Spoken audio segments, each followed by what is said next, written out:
Hi guys, welcome back. What we got on the show today? Well, coming up, we've got more wokeness from the world. Ridiculous.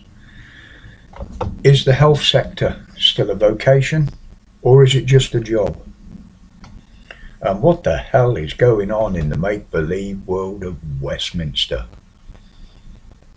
Continue to watch to find out.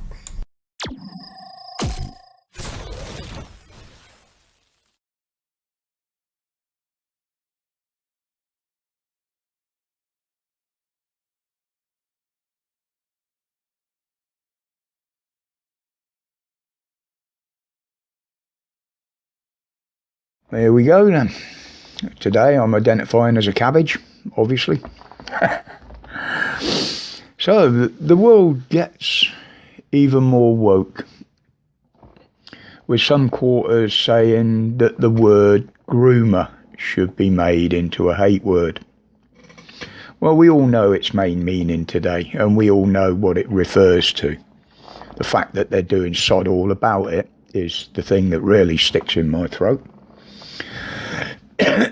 But tell me, you woke idiots, where does this leave us? Don't forget, we've got horse grooms, horse groomers, pet groomers. Even Mrs. Queen has got groomsmen.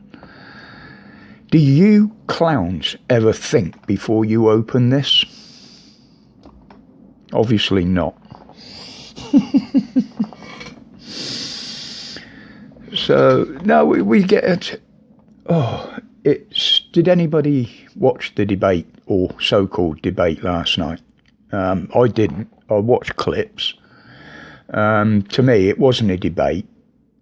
It was a BBC-induced argument. But it would seem now that the Bring Back Boris campaign is gaining quite a lot of traction.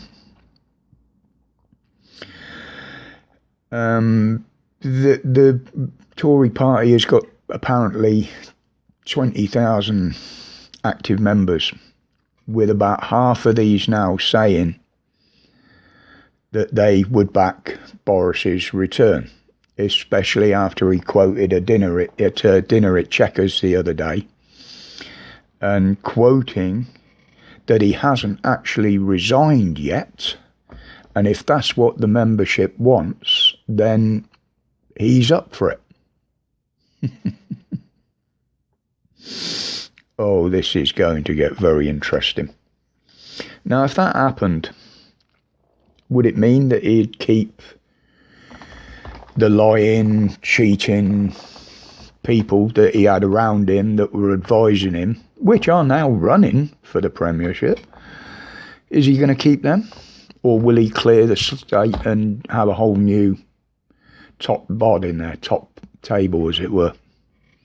And believe it or not, this could actually happen. There are ways that this can happen. And it's looking more and more like it might. Don't forget, they've got a few weeks now to get this all together. Now, I've got one question for Boris, if he's thinking of this.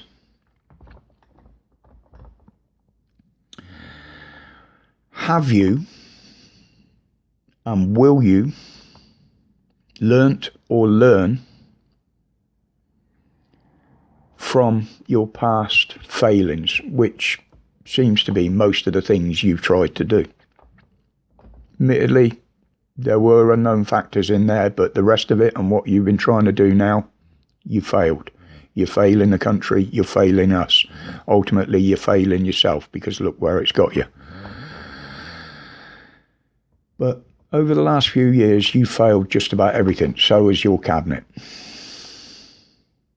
Are you going to learn from that? Only time will tell. So we get on to the NHS. Oh dear. Having personal bad reactions and interactions with them lately. I think I can talk about this. I mean, it's hemorrhaging staff. Pun intended.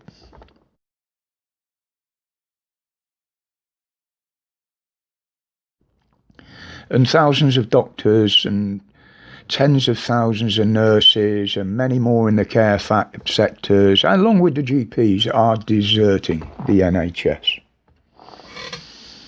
Well, let's have a look at why this is happening. Over the years, the NHS, by not just this government, successive governments, have run it down. They've underfunded it. They've failed to invest in it. And with the added pressures of the pandemic, obviously, nurses now are saying, we don't need this stress. Why should we be here? We can do less hours. We see more of the family without stress, earn more working in supermarkets. And that's where they're going. Absolutely, I see their point in this. Absolutely see their side of it. And the doctors and the GPs, well, most of those seem to have left to go into the private healthcare sector, because that's where people are being pushed by the state of the NHS. It's the only way a lot of people can get treatment if they can afford it. So that's where they're all going. And why can't they find replacements? Well, the simple answer is, over the years, they've headhunted and imported so many of these people from abroad. Like they've been draining the brains of every other country. So there's been no home-trained doctors, surgeons, very few GPs that are now in this country to take these positions. And also many of these doctors and GPs have left to return home to wherever they come from. The conditions have improved, the money's improved, they're needed there. So they're going, they're deserting the UK. I don't blame them one bit, not at all. But that's why this is happening. The care sector has been neglected for years and years, as long as I can remember. And now they're realising that, no, we're not putting up with this. We're off. Again, I don't blame them. This is all food for thought, people. I'm sure you'll have your own opinions on it, your own views on it, and I'm sure you'll let me know in the comments below. Everybody's entitled to their opinion. I'm not saying I'm right. I'm not saying I'm wrong. I'm just saying it the way I see it. But I'll leave that there for today, folks. Obviously, a lot of this I will be looking into a little bit deeper. But it's going to be very strange times now, when even the government haven't got a clue what they're doing.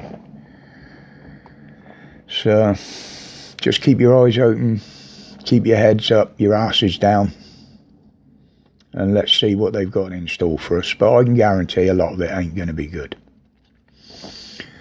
So for now, I'll leave it there. Don't want to go on too long.